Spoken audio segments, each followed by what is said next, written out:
Winter 1919 was harsh and unforgiving, but inside the imposing headquarters of the Coca-Cola Company in Atlanta, Georgia, the atmosphere was thick with triumph and unshakable confidence.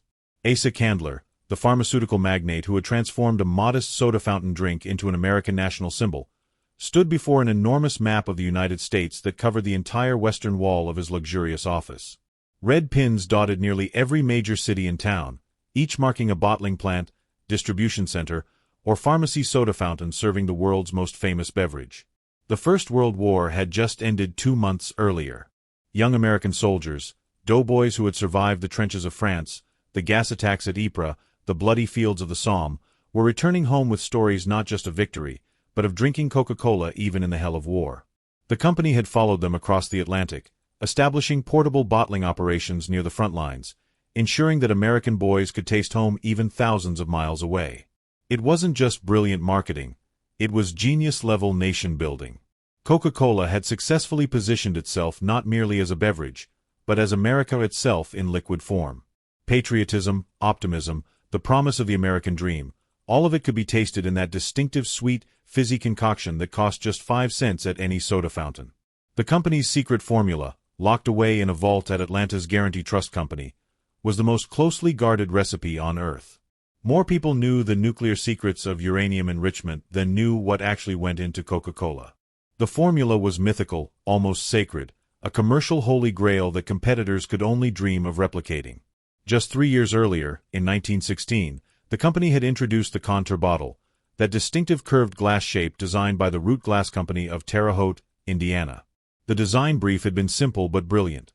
Create a bottle so distinctive that a person could recognize it in the dark by touch alone, or even recognize it broken on the ground. The result was a masterpiece of industrial design that would become one of the most recognizable shapes in human history. Annual sales had just surpassed 19 million gallons. The company's advertising reached into every corner of American life, painted on barn sides visible from railroad tracks, printed in newspapers and magazines, displayed on streetcar placards, incorporated into pharmacy calendars and serving trays. Drink Coca-Cola, delicious and refreshing, wasn't just advertising copy. It was a commandment that millions of Americans obeyed daily without question. Asa Candler had every reason to feel invincible. He had bought the formula from its inventor, John Pemberton, for a mere $2,300 back in 1888, and had built it into an empire worth millions. He had survived the Pure Food and Drug Act of 1906, which could have destroyed him if regulators had focused on Coca-Cola's original cocaine content. He had navigated the anti-German hysteria of World War I despite using German-made equipment in his plants. He had weathered sugar rationing, labor shortages, and transportation disruptions. Nothing, it seemed, could threaten Coca-Cola's dominance. But 600 miles north, in the struggling post-war economy of New York City, a very different story was quietly unfolding. A story of failure, bankruptcy, desperation, and the kind of business grudge that would ultimately reshape American commerce forever. Part 1. The Pharmacist's Dream and Disaster. Caleb Davis Bradham never imagined he would challenge an empire. He was simply a pharmacist trying to make an honest living in the suffocating heat of New Bern, North Carolina, a small coastal town where summer temperatures regularly exceeded 95 degrees and the humidity made every breath feel like drowning. Born in 1867 to a prominent North Carolina family, Bradham had initially planned to become a physician. He attended the University of North Carolina and later the University of Maryland Medical School, but financial problems forced him to abandon his medical studies and return home. In 1893, at age 26, he purchased a struggling drugstore on the corner of Middle and Pollock Streets in downtown New Bern. This was the golden age of the American pharmacy. Drugstores weren't just places to fill prescriptions, they were social centers, gathering spots, community hubs. The soda fountain, introduced in the 1880s, had become the heart of pharmacy culture. On hot summer days, townspeople would crowd into these establishments to drink flavored syrups mixed with carbonated water, seeking relief from the heat and a few moments of social connection. Bradham's soda fountain was popular, but he wanted something more. Like hundreds of other pharmacists across America, he began experimenting in his back room, mixing oils, extracts, and mysterious compounds, searching for the perfect formula. Something that would set his establishment apart, something that would draw customers from blocks away. The late 19th century was the age of patent medicines and miracle tonics. Pharmacists created concoctions promising to cure everything from dyspepsia to nervous exhaustion to sexual dysfunction. Some contained alcohol, some contained opiates, some contained cocaine. The Pure Food and Drug Act was still more than a decade away, so pharmacists could experiment freely, limited only by their imagination and their customers' willingness to try new things. By the summer of 1898, Bradham believed he had perfected something truly special.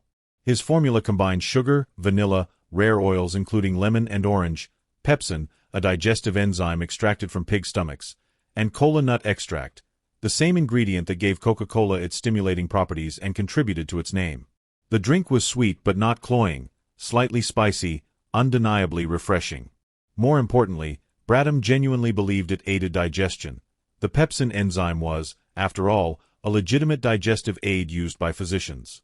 He initially called it Brad's Drink, serving it at his fountain to local customers who quickly developed a taste for it. Within months, demand exceeded what he could produce fresh daily. Bradham began to think bigger. He renamed his creation Pepsi-Cola, a name that cleverly suggested both the pepsin enzyme and the cola nut, the two ingredients that supposedly gave the drink its healthful properties. On August 28, 1898, Bradham placed his first newspaper advertisement, exhilarating, invigorating, aids digestion. Pepsi-Cola wasn't just refreshing, it was medicine. It was wellness in a glass. You weren't indulging in a treat, you were taking care of your health. For several years, the strategy worked beautifully. Bradham secured a trademark in 1903, the same year he began bottling Pepsi-Cola to expand beyond his soda fountain. He developed a network of bottlers throughout North Carolina and into neighboring states. By 1910, Pepsi-Cola had franchises in 24 states with bottling plants producing hundreds of thousands of gallons annually. Bradham, once a failed medical student running a small-town pharmacy, was becoming wealthy. He moved his offices into a grand building in New Bern. He wore fine suits. He talked about national expansion, about competing with Coca-Cola, about building something that would outlast him. But in the back of his mind, Bradham knew he was always playing catch-up. Coca-Cola had been founded 12 years before Pepsi-Cola. It had a head start in distribution, in brand recognition, in capital. Where Coca-Cola had millions in reserves, Pepsi operated on tight margins. Where Coca-Cola had professional management and sophisticated marketing, Pepsi had Caleb Bradham's personal energy and vision. Still, through the early 1910s, Pepsi grew steadily. Bradham convinced himself that persistence and quality would eventually win out. He just needed to keep pushing, keep expanding, keep building. Then came the First World War, and with it, the first death of Pepsi-Cola. Part 2. Sugar, War, and the First Bankruptcy. When Archduke Franz Ferdinand was assassinated in Sarajevo on June 28, 1914, Caleb Bradham barely noticed. European politics seemed impossibly distant from the concerns of a North Carolina beverage maker. Even when war erupted across Europe in August 1914, it seemed like someone else's problem, a tragic but irrelevant conflict happening in a different world. But by 1917, when the United States entered the war, the conflict reached into every corner of American life. Young men were drafted by the millions. Factories converted to war production. And the government took control of commodities deemed essential to the war effort, including sugar. Sugar rationing hit the beverage industry like a hammer. The United States Food Administration, led by Herbert Hoover, who would later become president, allocated sugar supplies to ensure adequate amounts for military use and essential civilian needs. Prices skyrocketed from roughly 5 cents per pound in 1914 to more than 28 cents per pound by 1918. For Coca-Cola, with its massive capital reserves, political connections, and status as a near-essential American brand, this was merely an expensive inconvenience. Robert Woodruff, who would take over leadership of Coca-Cola in 1923, later said the company considered sugar rationing the cost of doing business during extraordinary times. Coca-Cola absorbed the increased costs, maintained its formula without compromise, and even won government contracts to supply military bases and ships. For Pepsi-Cola, operating on much thinner margins with far less capital, the sugar crisis was existential. Bradham faced an impossible choice: either accept the rationed sugar at government prices and scale back production dramatically, essentially surrendering market share to Coca-Cola, or find an alternative strategy. Being an entrepreneur and an optimist, Bradham chose to gamble. In 1918, convinced that sugar prices would remain elevated for years after the war ended, that wartime disruption would create lasting scarcity, Bradham made the biggest bet of his life. He used virtually all of Pepsi's capital and took on massive debt to purchase enormous quantities of sugar at the inflated wartime prices of 22 to 28 cents per pound. The logic was sound. If sugar remained expensive, Bradham would have secured his supply at a fixed cost while competitors struggled with continued rationing and high prices. He could maintain production, capture market share from struggling regional brands, and position Pepsi for explosive post-war growth. It was the kind of bold move that separates great entrepreneurs from merely competent businessmen. Except that Bradham's entire calculation was catastrophically wrong. When the armistice was signed on November 11, 1918, ending the war, the sugar market collapsed almost overnight. The commodity that Bradham had purchased for 22 to 28 cents per pound suddenly plummeted to less than 5 cents per pound as military demand evaporated and civilian production resumed. Bradham's warehouses were filled with sugar worth a fraction of what he'd paid. The debt he'd taken on to finance the purchase was still due in full. The interest on those loans was crushing. And the carefully constructed network of Pepsi-Cola bottlers, many of whom had their own financial problems, began to collapse. Bradham fought desperately to save his company. He sold assets, negotiated with creditors, cut costs everywhere possible. But the mathematics were inexorable. The sugar gamble had destroyed him. On May 31, 1923, Caleb Bradham declared bankruptcy. Pepsi-Cola, the brand he had nurtured for 25 years, the company that had operated bottling plants in 24 states, the business that was supposed to be his legacy, was sold at auction to Craven Holding Corporation for $30,000, barely enough to cover the most pressing debts. The pharmacist who had dreamed of challenging Coca-Cola went back to running his small drugstore in New Bern, watching helplessly as his life's work disappeared. He never spoke publicly about the bankruptcy, never tried to start another business, never attempted a comeback. He died in 1934, age 67, believing himself a failure, never knowing that his creation would one day become one of the most valuable brands on earth. Part 3. The Second Death and a Candyman's Revenge. Pepsi-Cola didn't die with Bradham's bankruptcy. The brand had value, name recognition in dozens of states, a proven formula, existing bottling infrastructure. Craven Holding Corporation immediately resold it to Roy C. Megargle, a Wall Street financier who saw profit potential. Megargle understood finance but not beverages. Throughout the 1920s, as America boomed, he struggled to revive Pepsi. He tried marketing campaigns, invested in equipment, attempted to expand. Nothing worked. The 1920s wanted excitement and modernity, not a bankrupt soda brand. Coca-Cola was everywhere, reliable as sunrise. By 1928, Pepsi was losing money. When the stock market crashed in 1929 and the Great Depression began, the company's fate was sealed. On March 2, 1931, Pepsi-Cola declared bankruptcy for the second time. 2 bankruptcies in less than a decade. The brand seemed cursed, a cautionary tale about challenging established titans. Coca-Cola executives didn't even notice. Then Charles Goose showed up at the bankruptcy auction. Goose was not a pleasant man. The president of Loft Incorporated, a candy and fountain store chain with 115 locations, was known for his volcanic temper and vindictive nature. His employees feared him. His partners tolerated him. Loft stores sold thousands of gallons of Coca-Cola annually through their fountains. In 1931, Goose requested a volume discount. Coca-Cola refused. They had a policy of uniform pricing. No exceptions. The rejection infuriated Goose beyond rationality. If Coca-Cola wouldn't give him a discount, he'd find another cola. If none existed, he'd create one. When Pepsi went bankrupt in March 1931, Goose saw his opportunity. On June 11th, he purchased the defunct brand for less than $10,000, the trademark, formula, and remaining equipment. He didn't buy Pepsi because he believed in it. He bought it for revenge. Goose set up syrup production in a Loft candy factory basement in Long Island City. He replaced Coca-Cola with Pepsi in all Loft fountains. Customers complained loudly. Sales plummeted 40 to 50% in some locations. The Pepsi formula from 1931 was terrible. Inconsistent, sometimes too sweet, sometimes bitter, often flat. The brand carried the stench of 2 bankruptcies. Customers hated it. Goose's board questioned his sanity. They couldn't understand why he was destroying their fountain business over a personal grudge. Several board members called for his removal. But Goose refused to surrender. He hired chemists to improve the formula. He invested in better equipment. He developed relationships with glass manufacturers. He poured Loft's money into Pepsi obsessively. For 2 years, 1931 to 1933, Goose lost money every month. Losses mounted into hundreds of thousands of dollars. The board grew hostile. Shareholders threatened lawsuits. Creditors circled.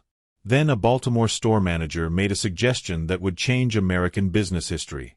Part 4. 12 full ounces, the revolution. The Baltimore manager watched customers during the Depression's depths. People counted nickels carefully, sometimes shared a single glass between children. Poverty wasn't theoretical, it was visible in every transaction. His suggestion was elegant. If people felt they weren't getting value from a nickel Pepsi, give them more. When the idea reached Goose's desk, his marketing team opposed it. Doubling the bottle size from Coca-Cola's standard 6.5 ounces to 12 ounces would devastate profit margins. It would position Pepsi as cheap, low quality, the discount brand for people who couldn't afford the real thing. "We'll never build prestige by competing on volume," one executive argued. "We're admitting Pepsi isn't as good as Coke." The team wanted to compete on quality, taste, brand image, everything Coca-Cola had perfected. Competing on price seemed like surrender. But Goose, having lost so much that further losses seemed irrelevant, approved the 12-ounce bottle. In 1934, Pepsi launched twice as much for a nickel. The company commissioned a radio jingle set to the British hunting song "Dee Ken John Peel." Pepsi-Cola hits the spot 12 full ounces. That's a lot, twice as much for a nickel. 2 Pepsi-Cola is the drink for you. The response was overwhelming. Working-class Americans struggling through the Depression saw Pepsi as the smart choice. Not cheap, but intelligent. Why pay a nickel for 6 ounces when you could get 12? The mathematics were undeniable. Mothers stretching dollars bought Pepsi. Factory workers on tight budgets bought Pepsi. Farmers who'd lost everything bought Pepsi. The 12-ounce bottle became a symbol not of cheapness but cleverness, refusing to be ripped off, getting full value. The jingle became cultural phenomenon. Children sang it in schoolyards. Workers hummed it in factories. Radio stations played it constantly. By 1936, just 2 years after launching the strategy, Pepsi went from bankruptcy to profitability. By 1938, the company operated in all 48 states. The 12-ounce bottle sold millions of units annually. In Atlanta, for the first time since 1886, Coca-Cola executives began to worry. Part 5. The Giant Strikes Back.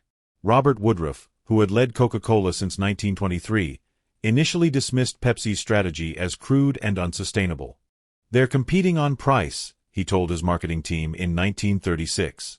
"That's not brand building. That's a race to the bottom."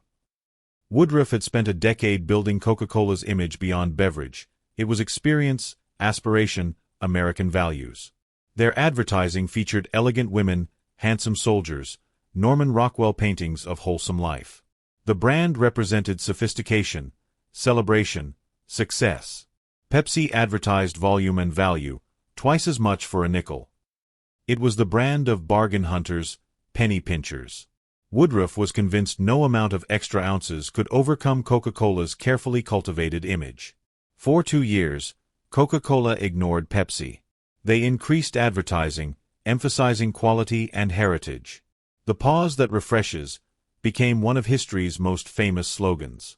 But by 1938, Woodruff couldn't ignore the numbers. In key urban markets, New York, Philadelphia, Chicago, Detroit, Pepsi's share had grown from 0 to 15 to 20%. Coca-Cola bottlers reported customer complaints. "Why am I paying the same for half as much?" More troubling, Pepsi was becoming cool among certain demographics. Working-class Americans developed brand loyalty not despite Pepsi's value positioning but because of it. Drinking Pepsi meant you were smart enough to recognize a better deal. Woodruff called an emergency meeting in early 1939. The agenda: the Pepsi problem. The obvious response: matching Pepsi's 12-ounce bottle, was dismissed. Coca-Cola's entire identity was built around the 6.5-ounce contour bottle. The distinctive shape was trademarked, iconic, recognized instantly. Changing sizes would admit defeat, validate Pepsi's strategy, confuse loyal customers. "We don't follow competitors," Woodruff insisted. "Competitors follow us. If we change because of Pepsi, we're saying they were right and we were wrong. That destroys 50 years of brand building." Instead, Coca-Cola chose a multi-pronged strategy. First, increase advertising even further, reinforcing quality over quantity. Second, introduce six-packs, allowing consumers to buy multiple 6.5-ounce bottles at discount, matching Pepsi's volume at comparable price without changing the iconic bottle. Third, and most ruthlessly, use Coca-Cola's enormous capital and market power to destroy Pepsi's bottling and distribution network. This was where Coca-Cola's true power became evident. They offered exclusive contracts to bottlers and retailers, carry only Coca-Cola or lose the dominant brand. For many small bottlers, losing Coke meant bankruptcy. They dropped Pepsi. Coca-Cola pressured sugar suppliers, glass manufacturers, cap producers to limit dealings with Pepsi. Their purchasing power was so great that suppliers couldn't afford to antagonize them. Most aggressively, Coca-Cola filed a trademark lawsuit against Pepsi, arguing Pepsi-Cola was too similar to Coca-Cola and constituted unfair competition. The lawsuit demanded Pepsi change its name and pay damages for decades of alleged violations. The legal battle lasted years and cost millions. In 1941, the case reached the Supreme Court. On April 14, 1941, the court ruled in Pepsi's favor. The justices found Pepsi-Cola was a distinct brand with its own identity, consumers weren't confused, and Pepsi had the right to exist in the marketplace. The ruling was more than legal victory. It was validation that Pepsi wasn't just a nuisance or copycat but a legitimate competitor with legal standing to challenge Coca-Cola's dominance. Part 6. War, Demographics, and the Pepsi Generation. When the United States entered World War II after Pearl Harbor on December 7, 1941, both companies faced a transformed landscape. Sugar rationing returned. Government allocation decisions would determine survival. Coca-Cola moved aggressively. Robert Woodruff personally lobbied the War Department, arguing Coca-Cola was essential to military morale. More than beverage, a taste of home, psychological boost for soldiers. The strategy worked spectacularly. Coca-Cola was designated essential to war effort. They received sugar allocations and permission to build 64 bottling plants on or near military bases worldwide: England, North Africa, Pacific Islands, India, Australia. Every American soldier could buy Coca-Cola for 5 cents anywhere. The company sent technical observers with troops to establish bottling operations. The military contracts were barely profitable. Coca-Cola sold at cost. But Woodruff understood the real value: creating lifelong customers. Millions of young men developed Coke habits during service. When they returned home, they continued drinking Coke and passed that preference to their children. Pepsi, lacking resources and connections, was shut out of military contracts. Instead, they focused on the home front, targeting demographics Coca-Cola's advertising had ignored. In 1947, Pepsi created the Negro Markets Department, an all-black marketing team led by Edward F. Boyd. This was revolutionary and controversial. Most companies either ignored black consumers or featured them in stereotypical, demeaning roles. Boyd's team created advertisements featuring middle-class African-American families enjoying Pepsi at barbecues, gatherings, church picnics. The ads appeared in black newspapers. Pepsi hired black salespeople and drivers, becoming one of the largest employers of African Americans in corporate America. The strategy was controversial within Pepsi. Southern bottlers threatened to quit rather than associate with Negro advertising. Walter Mack, Pepsi's president, held firm: "We're not making a political statement. We're recognizing millions of Americans with money to spend. This is business." The strategy worked. By the late 1940s, Pepsi had established extraordinary loyalty within African American communities. In many black neighborhoods, Pepsi outsold Coca-Cola 2 to 1 or 3 to 1. Pepsi also targeted women more aggressively. While Coke showed women as decorative, Pepsi portrayed them as decision-makers, professionals, people with agency. In an era when women made most household purchasing decisions, this mattered enormously. By 1950, Pepsi's market share had climbed to approximately 30% in many urban markets. The brand was no longer just the value alternative. It was becoming genuine choice with its own identity. But the greatest revolution was still coming. Generational rebellion. Part 7. Come Alive. You're in the Pepsi generation. The 1950s were good years for both companies. Post-war prosperity brought unprecedented consumer spending.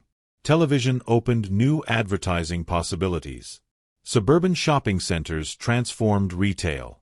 Both grew rapidly, but Coca-Cola maintained dominance. Woodruff's strategy of associating Coke with traditional American values resonated with 1950s conformist culture. Then came the 1960s, and everything changed. In 1961, Pepsi launched an advertising campaign that transformed not just the Cola Wars but American marketing as a whole. The Pepsi generation stopped targeting price-conscious consumers and targeted youth, specifically, young people rejecting their parents' conservative values. Come Alive. You're in the Pepsi generation, showed young people laughing, dancing, breaking free from convention. The message was revolutionary. Pepsi wasn't for everyone. It was for the young, energetic, modern. For people who embraced change and rejected boring conformity. This was astonishingly bold. For decades, American advertising assumed brands should appeal to everyone. The Pepsi generation deliberately excluded older consumers. This isn't for you. This is for your children, who are different, better, more alive. The timing was perfect. The 1960s were years of unprecedented generational conflict. Young Americans questioned authority, protested Vietnam, demanded civil rights, experimented with new lifestyles. The counterculture was emerging, wholesale rejection of gray flannel conformity. Coca-Cola, with its Norman Rockwell imagery and association with traditional values, suddenly seemed old-fashioned, corporate, establishment. It was your parents' drink. Safe, boring, conservative. Pepsi was cool. Being a Pepsi drinker meant something beyond preferring a flavor. It meant you were young, embraced change, rejected stifling conformity. The campaign's genius was creating identity, not just preference. Choosing Pepsi became a statement about who you were. It was lifestyle branding decades before that term became common. The same strategy that would later make Apple, Nike, and Starbucks cultural phenomena. Throughout the 1960s, Pepsi's advertising evolved to capture youth rebellion. Their commercials featured rock music, beach parties, young people doing adventurous things. They featured racially integrated groups, controversial then, but appealing to young people embracing civil rights. Coca-Cola eventually responded with youth-oriented campaigns, most famously the 1971 Hilltop commercial featuring young people from around the world singing, "I'd like to buy the world a Coke." It was beautiful, idealistic, enormously effective, but also reactive, acknowledging Pepsi had changed the rules. The generational strategy paid enormous dividends. By 1975, Pepsi achieved near parity with Coca-Cola among consumers under 25. In some markets, Pepsi led among young adults. For the first time, Coca-Cola's dominance seemed genuinely threatened. But Pepsi wasn't done. Their next move would be even more devastating. Part 8. The Pepsi Challenge and New Coke Disaster. In 1975, Pepsi launched one of the most famous marketing campaigns in business history, the Pepsi Challenge. The concept was brilliantly simple.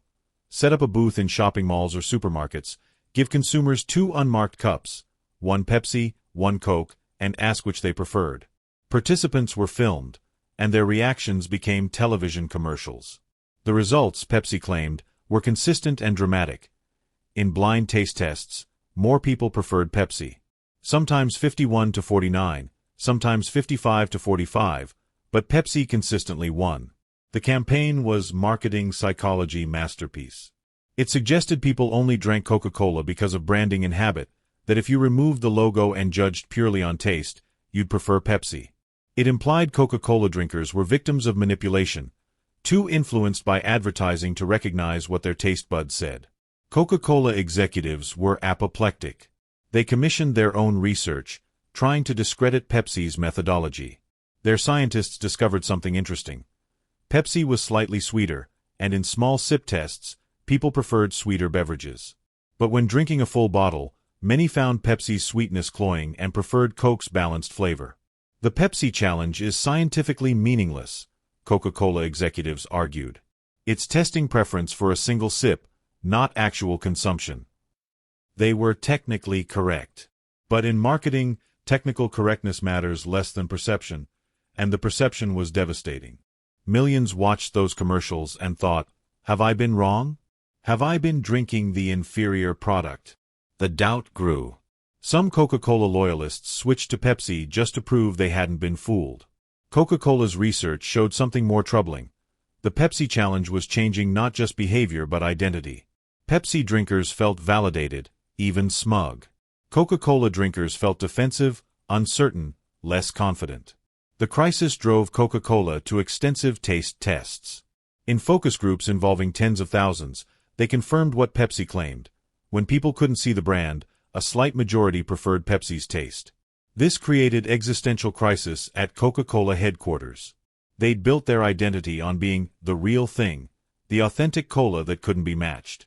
If consumers preferred Pepsi's taste, what did that say about Coca-Cola's fundamental value? In 1984, after years of research and agonizing debate, Coca-Cola's leadership made one of the most controversial decisions in American business. They would change the formula. Roberto Goizueta, CEO since 1981, was convinced Coca-Cola needed decisive response. Market share had been declining. Among young consumers, Pepsi was winning. Coca-Cola's R&D team created a new formula, sweeter, smoother, designed to beat Pepsi in blind tests. They called it New Coke internally, though they planned to simply call it Coca-Cola, as if the formula had always been this way. The company conducted the most extensive taste testing program in corporate history. Nearly 200,000 people participated in blind tests comparing New Coke to Original Coke and Pepsi. Results were clear. Consumers preferred New Coke to both by significant margins. Data was overwhelming. Every rational analysis suggested New Coke would be massive success. It beat Pepsi in taste tests. Launching it would neutralize Pepsi's main competitive advantage. On April 23, 1985, Coca-Cola held a press conference at Lincoln Center in New York. Roberto Goizueta announced that after 99 years, they were changing their formula. The best has been made even better. The reaction was swift, furious, completely unexpected. Within hours, Coca-Cola's consumer hotline was overwhelmed. Within days, thousands of calls. Within weeks, over 400,000.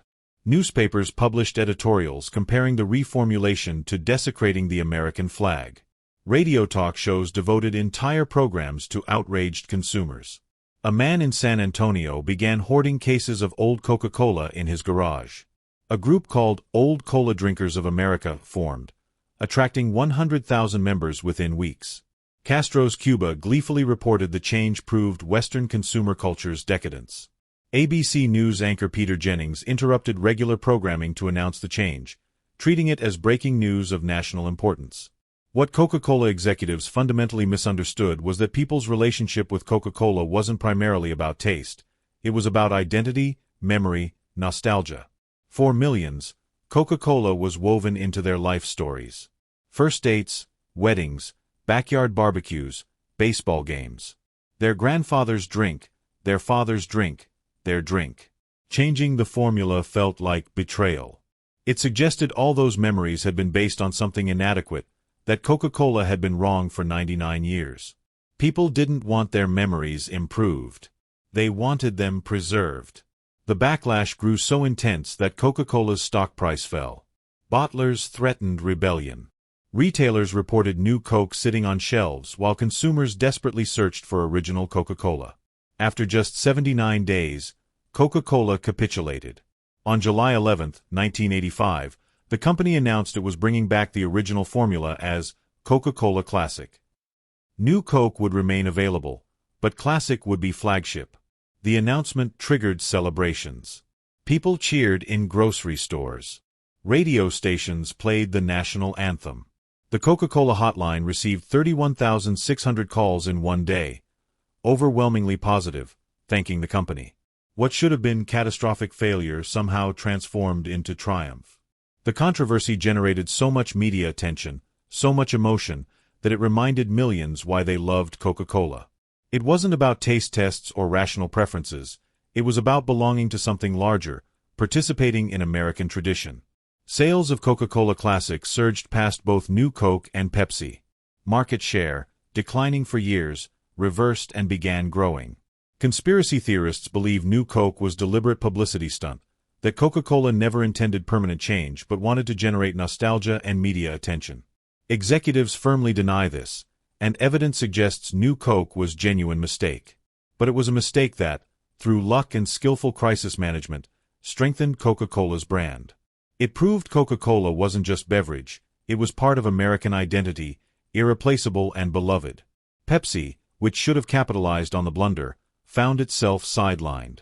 All media attention focused on Coca-Cola, its mistake, its recovery, the passionate loyalty of its consumers. Pepsi tried running ads mocking New Coke, but they seemed petty compared to genuine emotion surrounding Classic's return. Part 9. The Modern Era and Eternal War. The 1990s and 2000s saw the Cola Wars expand far beyond America. Both companies became truly global, with operations in nearly every country. Coca-Cola maintained overall market leadership, but Pepsi found niches where it dominated. In many Middle Eastern countries, Pepsi outsold Coke due to earlier market entry. In Russia and former Soviet states, Pepsi had established operations during the Cold War and maintained strong positions. Competition drove both companies to diversify beyond cola. Pepsi acquired Frito-Lay, becoming major player in snack foods, a move that proved brilliant as snack and beverage sales complemented each other. Coca-Cola acquired Minute Maid, Powerade, Dasani Water, and dozens of other brands, transforming from single-product company into beverage conglomerate. The rivalry evolved into new territories. Sports sponsorships, where billions were spent to associate with Olympics, World Cup, and major leagues. Restaurant contracts, where chains like McDonald's and Burger King became battlegrounds. Vending machine placements, celebrity endorsements, and increasingly, social media influence. Both companies faced new challenges in the 21st century. Health concerns about sugar consumption led to declining soda sales in developed markets.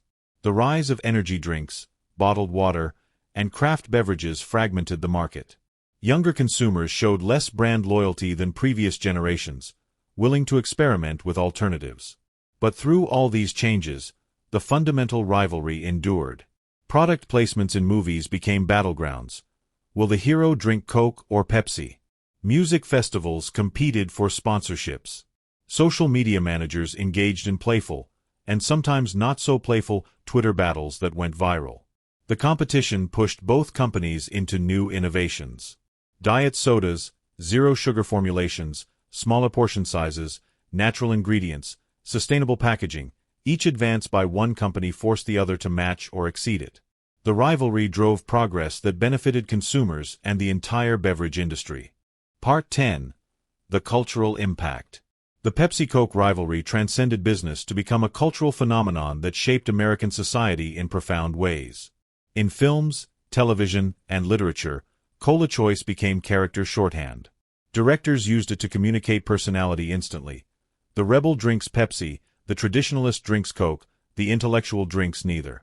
In Back to the Future, Marty McFly's request for a Pepsi-free in 1955 becomes a comedic moment. In The Coca-Cola Kid, an entire plot revolves around corporate cola expansion. In Dr. Strangelove, a Coca-Cola machine in the Pentagon war room symbolizes American capitalism even in nuclear apocalypse scenarios. The rivalry spawned academic studies across disciplines. Marketing professors analyzed the campaigns as masterclasses in brand differentiation. Sociologists examined how corporate brands became vehicles for personal identity.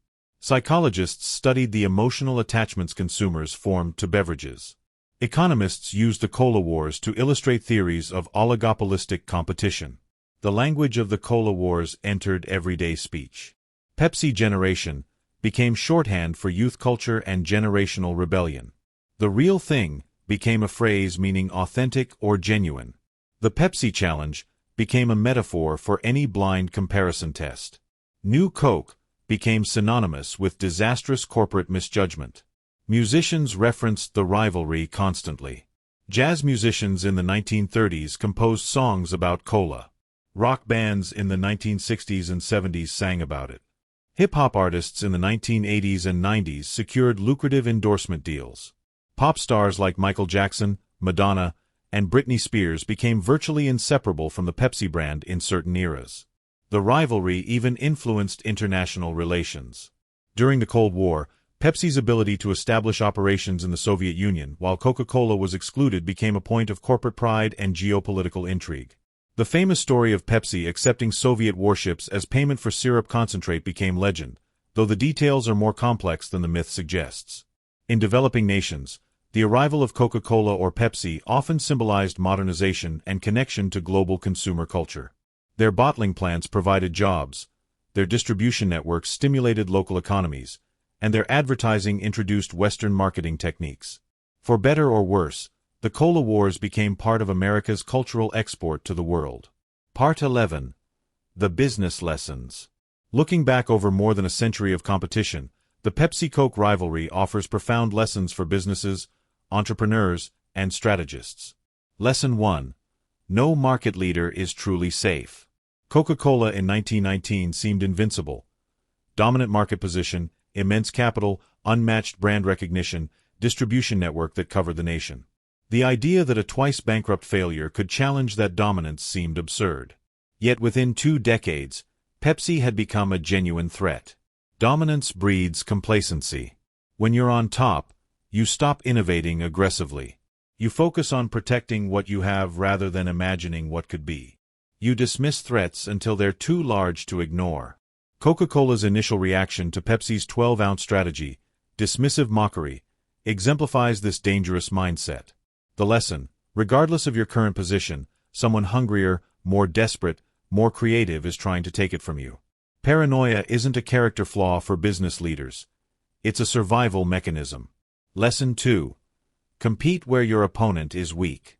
Pepsi couldn't match Coca-Cola's advertising budget in the 1930s. It couldn't match their distribution network. It couldn't match their brand prestige or their political connections. Trying to compete on Coca-Cola's strengths would have been suicide. Instead, Pepsi competed on value during the Depression, something Coca-Cola's premium positioning made difficult to match. Later, Pepsi targeted demographics Coca-Cola ignored: African Americans, women, youth.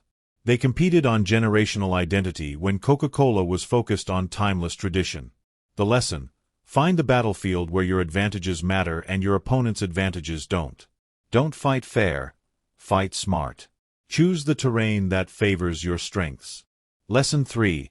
Brand loyalty is emotional, not rational. The New Coke disaster proved conclusively that consumer relationships with brands transcend rational preferences. New Coke beat Pepsi and Original Coke in blind taste tests with 200,000 participants. By every rational measure, it was superior.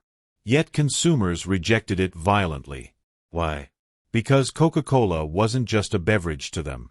It was part of their identity, their memories, their life stories. Changing it felt like betrayal, like someone rewriting your childhood memories without permission. The lesson: the strongest brands aren't just products. They're relationships, identities, emotional anchors. Logic and data matter, but they don't override human emotion. Understanding and respecting the emotional dimension of customer relationships isn't soft thinking. It's essential strategic thinking. Lesson 4. Persistence matters more than initial success. Pepsi failed spectacularly, not once, but twice. The brand went bankrupt in 1923 and again in 1931. By conventional business wisdom, Pepsi should have stayed dead. Failed brands rarely resurrect successfully. Yet Pepsi not only survived but thrived. Charles Goose's stubborn refusal to surrender despite 2 years of losses. Walter Mack's willingness to target controversial demographics. The company's ability to learn from failures and adapt strategies. These determine success more than initial advantages. The lesson: entrepreneurship rewards persistence more than perfection. Most successful ventures fail multiple times before succeeding. The ability to learn, adapt, and keep fighting often matters more than having the perfect strategy from day one. Lesson 5. Competition benefits everyone. Imagine if Pepsi had stayed dead after 1931. Coca-Cola would have remained unchallenged, with little incentive to innovate, improve, or reduce prices. Consumers would have fewer choices and less value. Instead, competition drove both companies to constant innovation. Better formulas, new package sizes, improved distribution, creative marketing, product diversification. Each advance by one company forced the other to match or exceed it. The rivalry created enormous value for consumers, employees, and even competitors in adjacent markets. The lesson: competition isn't a zero-sum game where one company's gain is another's loss. Vigorous competition often creates larger markets, better products, and more value for everyone. The Cola Wars made both companies stronger than either would have been alone. Lesson 6. Know when to zig while others zag. Pepsi's most successful strategies involved deliberately going against conventional wisdom. When everyone said beverages should compete on quality and prestige, Pepsi competed on value and volume. When everyone said brands should appeal to everyone, Pepsi deliberately excluded older consumers to target youth. When everyone ignored minority demographics, Pepsi made them central to their strategy. These weren't safe choices. They were controversial, risky, counterintuitive. But they worked precisely because they were different. In crowded markets, being 10% better at what everyone else does rarely succeeds. Being 100% different often does. The lesson: strategic courage, the willingness to do what seems wrong to conventional wisdom, often separates game changers from also-rans. Playing it safe is often the riskiest strategy of all. Part 12. The war continues. Today, more than a century after January 15, 1919, the symbolic date marking when Coca-Cola first faced genuine competition, the Cola Wars continue with undiminished intensity.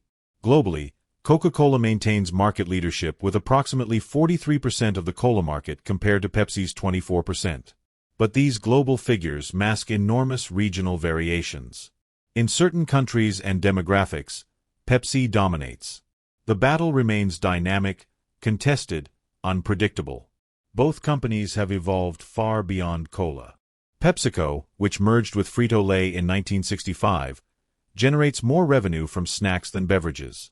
The Coca-Cola Company owns more than 500 beverage brands worldwide.